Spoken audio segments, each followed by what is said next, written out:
जय श्री राधे। वैशाख महात्म्य 11वां अध्याय।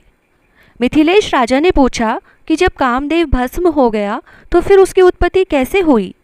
श्रुतिदेव कहने लगे कि यह कथा स्वामी कार्तिक के जन्म की है, जो यश और पुण्य देने वाली है। जब महादेव जी ने कामदेव को जला दिया तो उसकी स्त्री रति अपने पति को भस्म हुआ देखकर शोक से मूर्छित हो गई। जब 2 घड़ी के पश्चात उसकी मूर्छा गई तो अत्यंत विलाप करने लगी, जिससे सारा तपोवन दुखमय हो गया। अब रति ने चिता में जलकर शरीर त्याग देने का विचार किया और अपने पति के मित्र बसंत को पति की अंतिम क्रिया करने को बुलाया। जब तक वह चिता बना ही रही थी कि बसंत भी वहां आ गया। वह रति को देख अति दुखित हो रति को समझाने लगा और कहने लगा कि आत्मघात करना उचित नहीं तथा धर्म से विपरीत है। लेकिन जब बसंत ने उसके शरीर त्यागने का विचार दृढ़ देखा तो नदी के किनारे पर चिता बनाई और रति गंगा में स्नान कर सब इंद्रियों को रोक और अपने मन को आत्मा में लीन करके चिता में चढ़ने को तैयार हो गई। तो उसी समय आकाशवाणी हुई कि हे पति प्रेमा, तुम चिता में प्रवेश मत करो, तुम्हारा पति महादेव जी और कृष्ण भगवान से उत्पन्न होगा। इस प्रकार क्रम से 2 जन्म होंगे। तब दूसरे जन्म में श्री कृष्ण के द्वारा रुक्मणी के गर्भ से प्रद्युम्न रूप में उत्पन्न होगा। तू ब्रह्मा के श्राप से शंबर नाम राक्षस के घर में निवास करेगी, वहीं तेरा पति प्रद्युम्न तुझको प्राप्त होगा।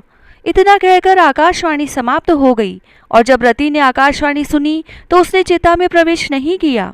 फिर जिनके कार्य की सिद्धि के लिए श्री शिव जी ने कामदेव को भस्म कर दिया था, उन सब देवताओं ने बृहस्पति, इंद्रा और अग्नि को आगे करके रति को वरदान दिया कि अब से तेरा पति अनंग कहलाएगा और अंग वाले की तरह मरा हुआ भी दिखाई देगा। और फिर कहने लगे कि पूर्व काल में तेरा पति सुंदर नाम का राजा था, उस जन्म में भी तुम इसकी पत्नी थी, परंतु रजशंकर कारिणी होने के कारण तुम्हारी यह दशा हुई। अब वैशाख मास में मंदाकिनी नाम नदी में स्नान करके मधुसूदन भगवान का पूजन तथा उनकी दिव्य कथा सुनने से अक्षुण्य शयन नाम का व्रत करने से तुम्हारा पति अवश्य तुमको मिल जाएगा। रति को इस प्रकार वरदान देकर सब देवता अपने अपने स्थान को चले गए और रति ने भी दुख से निवृत्त होकर मेष की संक्रांति में गंगा स्नान कर पवित्रता से लक्षुण्य शयन व्रत को धारण किया। इस व्रत के करने से उसको उसी समय कामदेव दिखाई दिया। कामदेव ने वैशाख मास में कर्तव्य धर्म नहीं किया था, इसी कारण परमात्मा का पुत्र होने पर भी अंगहीन हुआ। श्रुतिदेव कहने लगे कि जब महादेव पार्वती जी के सन्मुख खड़े हुए अंतर्ध्यान हो गए तो पार्वती वहीं खड़ी रह गई और सोचने लगी कि अब क्या किया जाए। तब उनके पिता हिमाचल उन्हें अपने घर पर ले गए, परंतु पार्वती श्री शिवजी के गुणों पर इतनी मुग्ध हो गई कि उन्होंने अपने मन में यही ठान लिया कि श्री शिवजी ही मेरे पति होंगे। और वह अपने पिता के समझाने पर भी कुछ विचार कर श्री शिवजी की मूर्ति को अपने मन में धारण करके गंगा तट पर जाकर घोर तप करने लगी। भोजन आदि छोड़कर तप करते करते बड़ी बड़ी जटाएं उनके सिर पर हो गई। इस प्रकार 1000 वर्ष तक शिवजी की आराधना करती रही।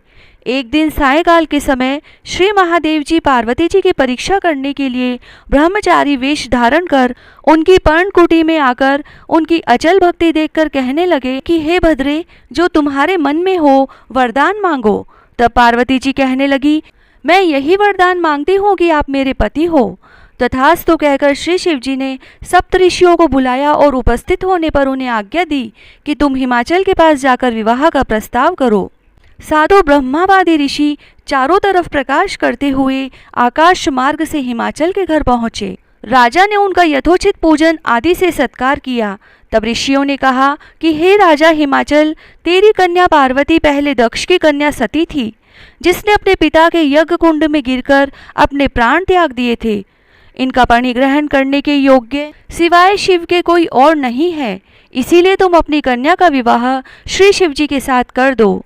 तब हिमाचल ने कहा कि मेरी कन्या ने तो छाल के वस्त्र पहनकर गंगा तट पर शिवजी के साथ विवाह करने के लिए अनशन व्रत धारण किया हुआ है, सो उसकी मनोकामना पूर्ण हुई। आप महादेव जी को जाकर कह दें कि मैं प्रीतिपूर्वक अपनी कन्या उनको अर्पण कर चुका, आप उसको अंगीकार कीजिए। फिर हिमाचल कन्या के विवाह के प्रबंध के लिए सोचने लगा।